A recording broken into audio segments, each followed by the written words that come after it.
What we first want to do is write import random, and I'll explain why we do this later in the video. But for now, we can just establish player wins. I can spell wins, set that to 0, and comp wins, set that to 0 as well. And now we can start writing the first function that allows the player to choose a nickname. So let's call it def player nickname.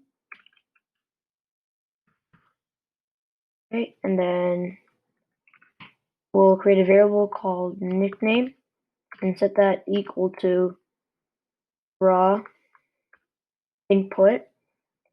And the reason I'm using raw input is because I'm actually running on Python 2. If you're running on Python 3, you can just get rid of that raw part. And the question we're going to ask them is, what shall I call you? And we'll give them a space to answer. And then we can, for cosmetics, print nothing. Then we'll do print hello. And then we'll add it as a string. Hello, right? String and nickname. Add let's play. And finally, we can just return nickname so we can use it later in the code. And for now, we can just run the code. So player nickname, call the function. So if you were to run it, what shall I call you? Just call yourself Tom maybe. It says hello Tom, let's play. Right? So that's good. But maybe if we just add another print statement there, and then if we run it again, what should I call you? Tom. Hello Tom, let's play. That looks much cleaner. So the next thing we want to do is create a function to allow the player to make the choice. Let's create another function called let's call it user move. Okay, we'll do that. And then let's create a variable called user input and set that equal to raw input. The question we'll ask them is to choose rock, paper, or scissors. Right? And then we can write an if statement. So if user input in rock,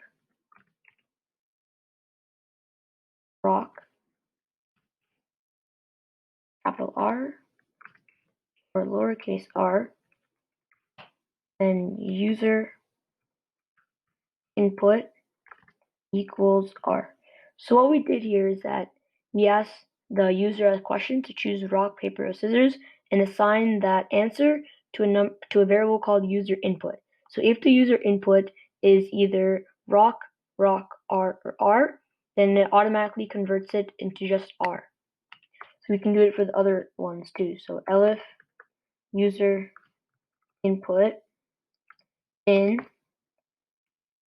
paper,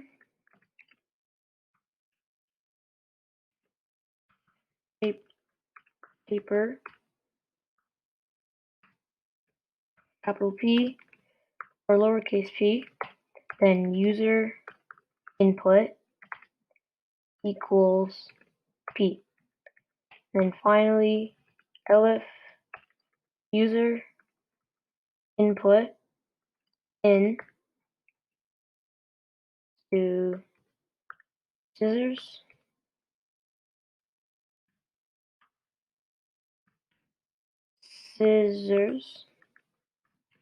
capital S or lowercase s, and user input equals s.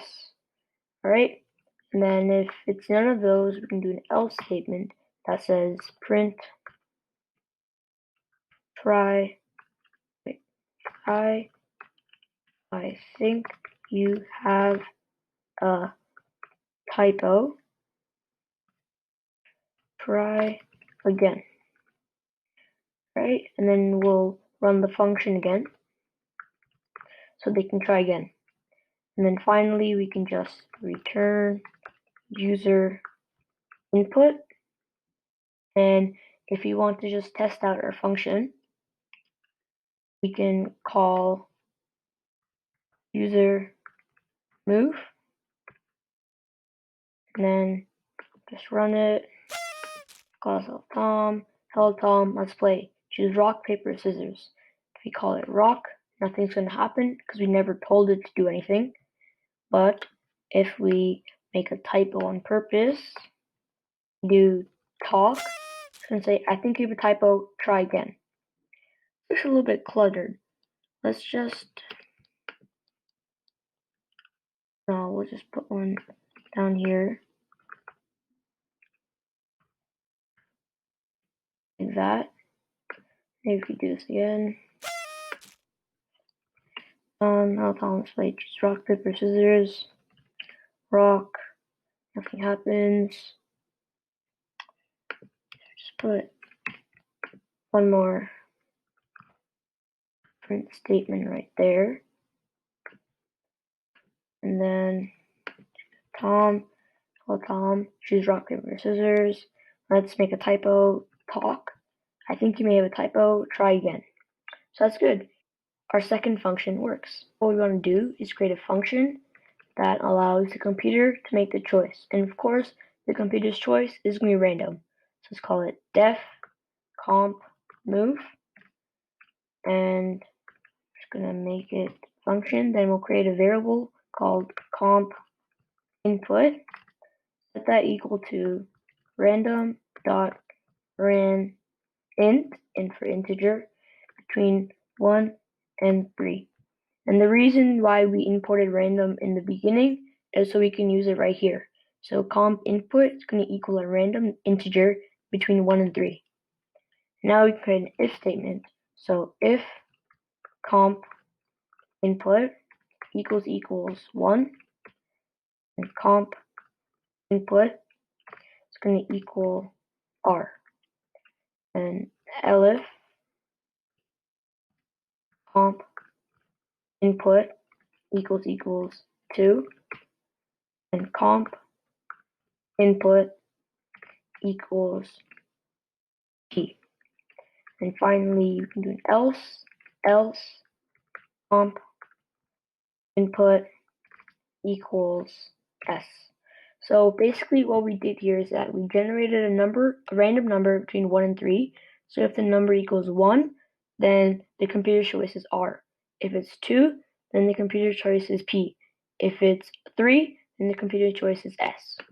And now finally, we can just return comp input, and that's our computer function done.